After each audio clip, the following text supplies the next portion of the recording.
Саламатсыңарбы балдар? Маанайларыбыз жакшыбы балдар? Азаматсыңар. Анда эмесе адабий окуу сабагыбызды баштасак. Адабий окуудан бүгүн өтө турган темабыз балдар Апендинин жоруктары болмокчу.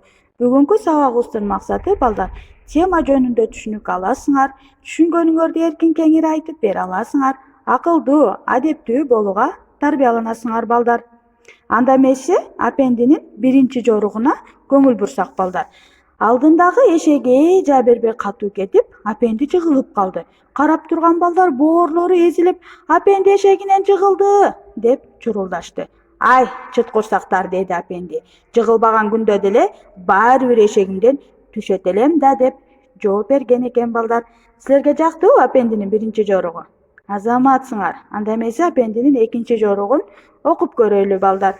Көчөт отургузганда Апенди жүзүмзарга жаш көчөттөрдү отургузуп жатты. Аны көргөн бир таанышы: "Булар чоңоюп мөмө бергиче качан? Сен булардын мөмөсүн жегенге үлгүрбөйсүң го?" деди. Анда Апенди мынтип туура жооп бериптир: "Биз деле өзүбүздөн мурда жашап өткөн кишилер отургузган дарактардын мөмө жемиштерин жеп атпайбызбы? Демек кийинки урпактар деле мен отургузган көчөттөрдүн мөмөлөрүн жешет да" деп балдар туп-туура жооп берген экен Апенди. Анда эмесе үчүнчү жоругун окусак. Апендиден сурап калышты дейт. "Ай жаңырганда эскисин эмне кылышат?" десе, анда Апенди аны кескилеп майда бөлүкчөлөргө бөлөт да жылдыз жасашат деген экен. Чындап эле ушундай кылат деп ойлойсуңарбы балдар? Айды майдалап жылдыз жасайт деп ойлойсуңарбы? Жок, андай эмесе, силерге жагып атабы? Азаматсыңар. Анда эмесе Апендинин 4-чү жоругун окуйлучу балдар. Түшүндө көргөн акча.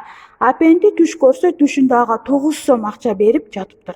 Ал нааразы болуп, "Кур дегенде 10 сом бер" деп өтүндү. Ошол учурда ал ойгонуп кетип, алаканы кур экенин көрдү. Анан дароо көзүн жумду да, колун сунуп, "Мейли, 9 сом болсо деле бере бер" деп айткан экен. Көрдүңөрбү балдар? Апендинин жоруктары силерге жагып атабы? Азаматсыңар. Анда эмесе балдар, бүгүнкү сабагыбызды жыйынтыктасак, силерге Апендинин жоруктарынын кайсынысы өзгөчө жакты? Силерде да Апендинин жоругу сыяктуу күлкүлүү окуялар болду беле? Анда эмесе үйгө тапшырма башыңардан өткөн күлкүлүү окуялардан айтып бересиңер. Саламатта калгыла балдар.